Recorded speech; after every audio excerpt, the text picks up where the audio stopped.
Did you see that there was a recent kind of census or survey that was done of students, and their number one favourite food that came out across New Zealand was sushi? Well, that just sounds like woke kids to me.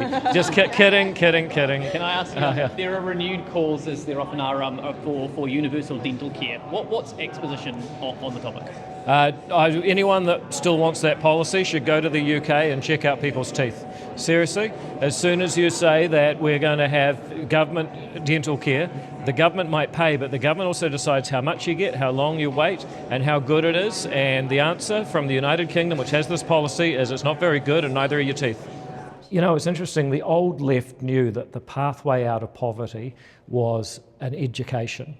The new left, you know, they wouldn't recognise the old Labor Party that wanted poor kids to be able to foot it with the best with high academic standards. They decided to take away the high academic standards and actually took away the ladder of opportunity that poorer kids had traditionally had. Is it true that you're holding up the government and declaring a Palestinian state? No, that's what Chris Hipkins says. Chris Hipkins doesn't know what's happening in Cabinet because he got voted out of government for being useless. What's actually happening is we're working through a process of making a decision. It's impossible to hold up a decision that no one's actually making yet. This government thinks carefully. We're aware of the really horrible, grotesque scenes that people are seeing on social media and on the TV every night. But we also know that New Zealand has to act with maturity, and our government is going through a process of working out what's the right thing to do and then starting to think a few steps ahead of what happens next. That's how a mature government operates. I think Chris Hipkins has just shown that he wasn't a mature government last time and he hasn't matured since. In the House, Chloe Swarbrick getting suspended, do you think it was the right move? Well, it's very, very simple. She was told to leave. She said she'd leave gladly. Then she wanted to come back, so she wasn't leaving gladly, it seems. Then she said she wouldn't apologise. Then she was asked to leave and she had to be named. Now she's been suspended. I mean, Chloe Swarbrick is the author of all of this. And as usual, we're seeing absolute classic Chloe.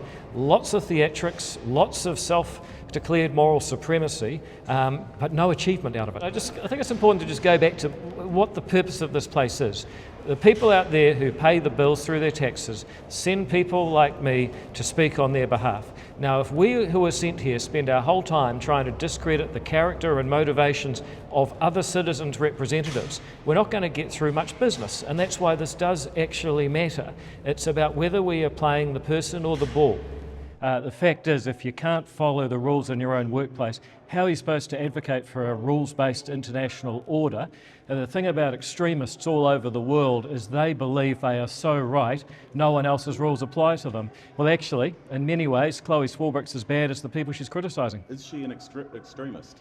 Well, she's showing the behaviour of someone who thinks that she is so right that she doesn't need to follow anyone else's rules. I actually think we may have reached peak Chloe.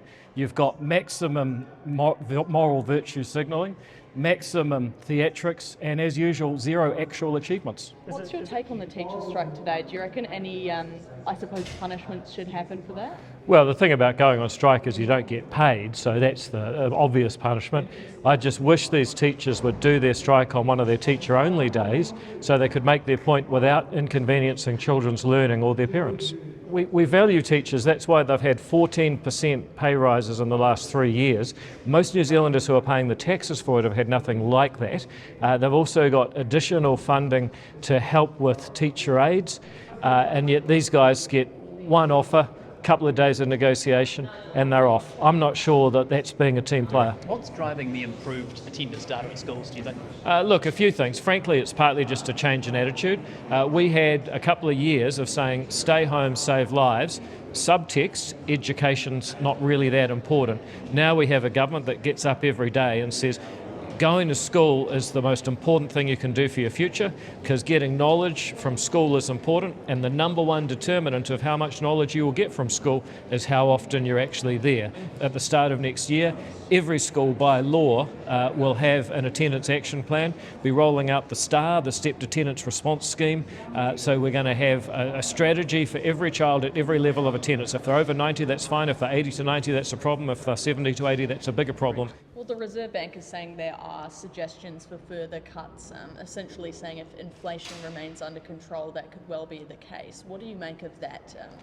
Well, it's critical to keep inflation under control. I mean, 7.3% inflation under the previous government really hurt New Zealanders and their farms, their firms, their families. It was all really tough.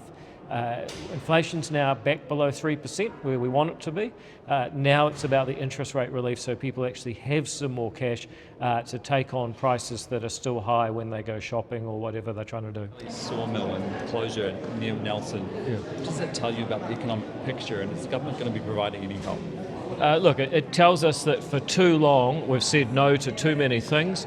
Now we don't have the generation, we don't have the electricity, and the prices are too high for some industries to be viable. I mean, if you're in the sawmill or the pulp and paper, you're basically using electricity to break up wood and turn it into more valuable products. If electricity is more expensive, the business is not viable. We are part of an alliance of countries who share our values, who value democracy and universal human rights, and we need the ability to deter people who might try and attack us. Now, can New Zealand defend itself alone?